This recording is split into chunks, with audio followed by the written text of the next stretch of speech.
Hello hi.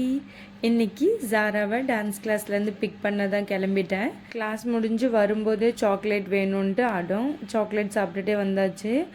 இன்றைக்கி night dinner white sauce pasta கேட்டிருந்தா. So already நம்ம பாஸ்தாவை வந்து பாயில் பண்ணி எடுத்து வச்சாச்சு. நெக்ஸ்ட்டு ஒரு பேனில் நீங்கள் பட்டர் போட்டுட்டு நம்மளுக்கு என்னென்ன வெஜிடபிள்ஸ் தேவையோ அது எல்லாமே அதில் குக் பண்ணி எடுத்துக்கோங்க. வெஜிடபிள்ஸ் கூடயே 2 பல் பூண்டுமே ஆட் பண்ணிக்கோங்க, குட்டி குட்டியாக கட் பண்ணி. நெக்ஸ்ட் அதே பேனில் பட்டர் ஆட் பண்ணிவிட்டு 1 tablespoon of maida add பண்ணிக்கோங்க. நல்லா கலந்து விட்டுட்டே இருங்க. அதுக்கப்புறம் நம்ம பால் ஆட் பண்ணிவிட்டு அதுவுமே ரொம்ப கட்டி கட்டி ஆகாமல் சிம்லேயே வச்சு நல்லா கலந்து விடணும். லைட்டாக கொதி வரும் போது சீஸு அண்ட் தென் எடுத்து வச்சுருக்க வெஜிடபிள்ஸ் எல்லாமே ஆட் பண்ணிவிடுங்க.